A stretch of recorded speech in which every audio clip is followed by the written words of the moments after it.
아브라함은 보면 실수를 반복하는 사람입니다. 특별히 신앙에 대해서도 실수를 하죠. 아브라함의 실수가 언제였었냐면 애굽에 있었죠. 애굽에 내려가서 하나님께 기도하지 않고 이 기근의 시간에 애굽으로 내려가게 되는, 사람은 사실 기도하기보다는 가장 가까운 것을 찾게 돼 있습니다. 돈을 찾게 돼 있고, 사람을 찾게 돼 있고, 아니면 즐거움을 찾게 돼 있고, 무엇인가 빨리 해결할 수 있는 것들을 쉽게 찾다 보니까 기도하지 않는 실수, 더 나아가서는 애굽에서 자기 아내를 누이 동생이라 아내라 하지 못하는 그런 실수를 범했습니다.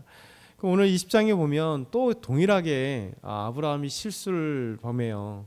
자기 아내를 아내라 하지 못하고 누이 동생이라 이렇게 아비멜렉에게 말하는 실수를 데려갑니다. 그래서 오늘 첫째 말씀, 이제 그랄왕 아비멜렉이 아브라함의 아내를 데려가게 됩니다. 우리 1절과 2절 다시 한번 읽겠습니다. 아브라함이 거기서 네게브 땅으로 옮겨가 가데스와 술 사이 그랄에 거주하며 그의 아내 사라를 자기 누이라 하였으므로 그랄 왕 아비멜렉이 사람을 보내어 사라를 데려갔더니. 아멘. 애굽에서 했던 실수를 동일하게 범하는데요. 애굽에서는 분명히 내려가기 전에 아내와 함께 타협을 합니다. 당신 때문에 내가 죽음을 당할 수 모르니 우리가 당신이 누이 동생이라고 우리가 얘기하자, 아내라 하지 말자라고 얘기합니다. 사실 정확하게 하면 누이 동생도 맞습니다. 왜냐하면 이복 누이 동생이거든요. 그러니까 아버지는 같은데 이제 엄마들이 다른 이복 누이입니다. 사촌 누인 거죠. 사촌의 이복 누인 거죠. 근데 보면 예전에나 성경에 보면 뭐 사촌이나 가족끼리도 결혼하는 경우가 종종 나타납니다. 왜냐하면 이제 중동이나 아니면 유럽 사회에 보면 뭐 아시아도 마찬가지입니다. 우리가 이제 조선 시대에 이런 개념이 워낙 유교적인 개념 때문에 사촌끼리 결혼하거나, 그래서 8촌 이상, 8촌 안에 결혼하면 안 됐잖아요. 얼마 전까지 이제 법적으로 안 됐었는데 이제 법이 바뀌어서 8촌 이내도, 이제 8촌까지는 안 되지만 그 친족끼리, 그러니까 같은 성씨끼리나 아니면 파가 같아도 이제 결혼하게 되었습니다. 그러니까 얼마 전까지는 그 법이 통과되기 전까지는 안 됐잖아요. 그래서 만났더니 우리 종판에 뭐 같은 김씨네 뭐 이렇게 해서 상당히 결혼에 대한 제한점이 든 시대를 우리가 겪고 있지만, 우리 고려 시대에도 마찬가지로 보면 뭐 고려 때도 뭐 전 종종 이제 말씀을 드리지만, 고려 때도 보면 뭐 이렇게 가까운 그 친척끼리 결혼하는 것은 아주 쉬웠죠. 왕 같은 경우는 뭐 자매들 셋이 다 아내로 맞아들이고 뭐 이런 경우도 있잖아요. 어쨌든 간에 성경에도 보면 이게 사촌끼리 결혼한 경우가 많습니다.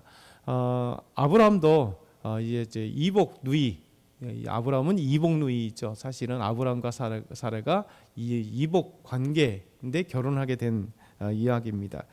그래서 이제 아브라함이 자기 아내 사라를 누이라고 하는 것도 맞는 얘기입니다. 그래서 오늘 말씀, 그러나 중요한 것은 아내라고 하는 신분이 됐잖아요. 결혼했잖아요. 그럼 당당히 사람들 앞에서 자기 아내라고 해야 되잖아요.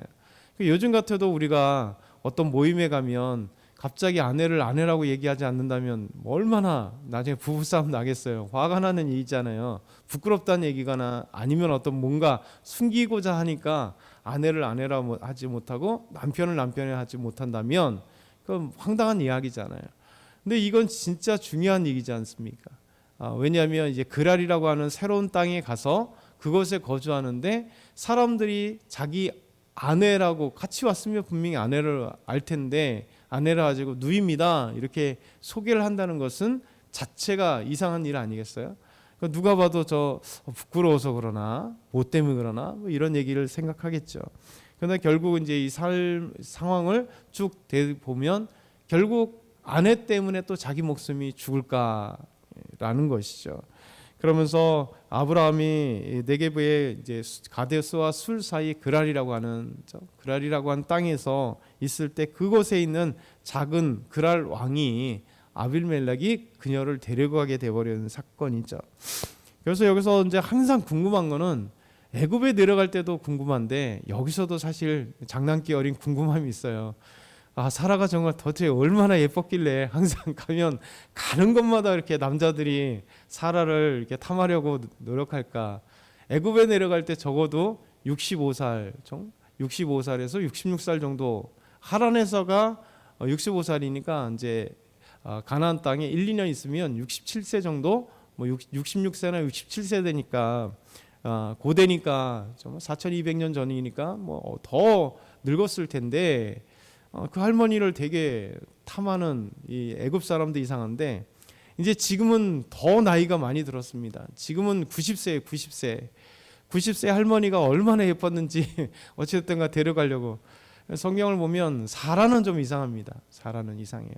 얼마나 예뻤는지 모르겠으나 90세 된 할머니를 데리고 갑니다. 지금 데려가서 그와 함께 잠자리를 같이 하려고 하는 아비멜렉.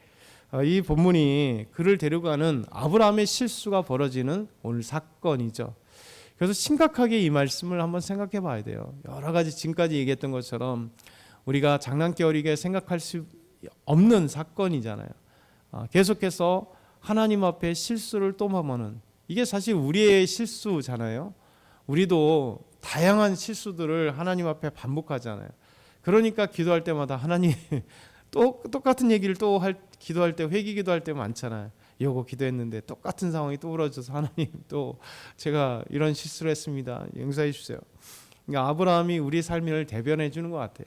그러면서 어쨌든 간에 그럴 아비멜렉이 그를 데려갔습니다. 그런데 놀랍게도 아브라함은 실수하는데 하나님은 아비멜렉에게 경고하심으로 아비멜렉이 죄를 짓지 않도록 하나님께서 함께 해주세요. 3절부터 6절 보면 그 밤에 아비멜렉이 현몽합니다. 그리고 그에게 말씀하시오. 내가 데려간 이 여인으로 말미암아 내가 죽는다. 그는 남편이 있는 여자다. 이렇게 얘기를 합니다. 아비멜렉이 그 여인을 아직 가까이 하지 않았을 때, 같이 잠자리를 하지 않았어요. 그러면서 이 아비멜렉이 하나님 앞에 당당하게 얘기합니다. 꿈속이라도 주여 주께서 의로운 백성도 멸하시나이까. 그렇죠? 저는 이 여인을 가까이 하지도 않았습니다. 더더군다나 그가 나에게 내 누이라고 하지 않았습니까? 그렇기 때문에 제가 데리고 왔습니다. 이렇게 얘기합니다. 놀랍지 않아요? 이 여인도 자기 아브라함을 내 오랍이라 이야기했다. 그럴 때 놀라운 건 뭐냐면 결국은 아브라함이 아니라 아비멜렉이 하나님께서 내가 온전한 마음으로 그런 걸 나도 안다. 이게 이렇게 얘기를 해주는 거죠. 그러니까 아비멜렉이 선한 의도라는 것을 인정해 주시는 하나님. 그러면서 그에게 그 여인을 데려와서 잠자를 함으로써 내가 범죄하지 않도록 하나님께서 이렇게 막아주시는 거예요. 그러니까 하나님의 놀라운 방법이죠. 사실 아비멜렉에게 하신 것들이 성경에 보면 거의 없어요. 그렇죠? 그가 선한 행동인데 하나님 꿈속이라서 이방인인데 아직 뭐 하나님을 믿는 뭐 이방인이 아브라함의 후손이 없으니까 뭐 이스라엘 이런 개념은 없지만 어찌 됐든 간에 아비멜렉이라고 하는 사람 분명히 하나님을 몰랐을 텐데도 불구하고 하나님이 그가 나쁜 의도로 하지 않았다는 것을 알게 되는 거죠. 그러면서 그가 아브라함의 아내를 범함으로 그렇죠? 죄를 범할 것을 하나님이 막아주시는 것. 하나님이 이런 삶 속에 우리에게도 나타나잖아요. 어떤 때는 막 가슴이 떨리게 해서 죄에 대해서 생각할 때 막 가슴이 두근두근 막 죄를 짓는 사람이 가장 첫 번째 오는 게 뭐예요? 양심이 그렇죠? 우리의 마음 속에 양심이 막 요동치게 만들잖아요. 그래서 죄에 대해서 이걸 해야 되나 말아야 되나 할 때 먼저 두근두근 이게 하나님이 양심의 법으로 우리에게 주신 경고예요. 경고. 그래서 사람들이 먼저 이 가슴이 뛰게 만들잖아요. 죄를 짓거나 거짓말하게 되면. 그래서 거짓말 탐지기도 마찬가지로 뇌파나 여러 가지 뭡니까? 사람이 작동하게 돼 있는 거예요. 나도 모르게 거짓말하거나 범죄하려고 하면 먼저 내가 알아요. 근데 문제는 양심에 털난다고 그러잖아요. 양심이 자꾸 죄에 노출되면 이제 뻔뻔해지기 시작하면 아무리 범죄를 해도 되지 않는. 연쇄살인범들이 되지 않겠어요? 어떤 경우도 첫 번째는 무지하게 요동쳤을 거예요. 그러다가 이제 점점 하다 보면 그게 이제 양심에 사람을 죽이는 게 더 이상 뭐 두렵지도 않고 양심이 찔리도 않고, 그죠? 감각이 상실되니까 계속 오히려 그때부터는 무엇인가 뭐 기쁨을 누리면서 살인을 하든지 뭔가 이렇게 돼요. 근데 하나님은 우리에게 첫 번이 힘들게 만드세요. 이게 하나님의 경고예요. 그때 민감한 사람이 범죄하지 않습니다. 그래서 하나님의 말씀을 들으려고 노력해야 돼요. 그래서 우리 양심의 법이, 그 다음에 두 번째 뭡니까? 양심의 법과 함께 중간적으로 같이 생각되는 게 지식, 하나님의 말씀에 대한 지식, 하나님에 대한 지식, 하나님을 체험했던 말씀으로 봤던 그 말씀으로 보면서 생각하잖아요. 아, 하나님이 기뻐하지 않는데, 이런 것들. 그러니까 하나님이 우리가 꿈으로 확 보여주는 것보다도 이런 케이스는 드문 경우죠. 하나님이 어떤 그 역사 속에서 민수야 뭐 부르는 경우도 드물어요. 근데 하나님이 가장 많이 사용하시는 게 뭐냐면 모든 인간이 양심의 법이에요. 양심의 법. 믿건 안 믿건 상관없이 하나님이 인간을 만드셨을 때 양심이라고 하는 놀라운 기제를 우리에게 주신 거죠. 그리고 지식이라고 하는 것을 기제를 두면서 이성이 그걸 빨리 판단해서 이것이 하나님 앞에 범죄냐, 아니면 일반적인 범죄도 하지 말도록 머릿속에서 탁 하잖아요. 이건 하면 안 돼. 그러면 너는 범죄인이 돼. 너는 어떤 형일 돼. 그 다음에 얼마나 고통스러워. 너는 안 돼. 이런 것들이 우리 마음속에, 그래서 웬만한 범죄는 여기서 다 깨닫게 되면서 끝내는 거죠. 하나님 앞에서도 마찬가지예요. 하나님이 이렇게 막아주시기도 하고 알려주시기도 하고, 그리고 주변의 사람들 통해서도 또 상담을 하다 보면 이야기를, 하나님이 그걸 원하지 않으셔. 그래서 우리에게 얼마든지 하나님이 막아주시는 놀라운 사건들을 많이 기억하시는 거죠. 그래서 아비멜렉도 막으셨습니다. 오늘 마지막으로 아브라함에게 하나님은 선지자라고, 이 선지자라는 말이 성경에 처음으로 아브라함에게 창세기 20장에 등장하게 돼요. 선지자라. 우리 마지막으로 한번 읽어보겠습니다. 이 7절부터 8절 시작. 이제 그 사람의 아내를 돌려보내라. 그는 선지자라. 그가 너를 위하여 기도하리니 내가 살려니와 내가 돌려보내지 아니하면 너와 내게 속한 자가 다 반드시 죽을 줄 알지니라. 아브라함이 그 날 아침에 일찍 일어나 모든 종들을 불러 그 모든 일을 말하여 들려주니 그들이 심히 두려웠더라. 아멘. 하나님이 이렇게 실수한 자에게도 선지자라 이렇게 하나님이 인정을 해주세요. 그리고 아비멜렉에 너를 위해서 기도해 줄 거다 이렇게 얘기를 하는 거죠. 이게 여기서 이렇게 누군가를 위해서 기도하는 것이 또 처음은 나타나요. 왜냐하면 롯을 위해서 간구할 때도 기도하지 않았잖아요. 그냥 의인 이렇게 얘기했지. 근데 오늘 아비멜렉을 위해서 아브라함이 기도해 줄 거다 이렇게 말씀하십니다. 그래서 죽지 않게 하실 거다. 이런 놀라운 사건들을 우리에게 말씀하신 거죠. 결국 하나님은 우리에게 오늘도 말씀하십니다. 여러 가지 방법으로 우리를 깨닫게 하시고 알게 하시고, 그래서 범죄하지 않도록, 그리고 또 하나님을 바라볼 수 있도록, 우리가 실수해도 넘어져도 하나님은 그 실수에 대해서 그냥 한 번으로 탁 끝내지 않는다는 거죠.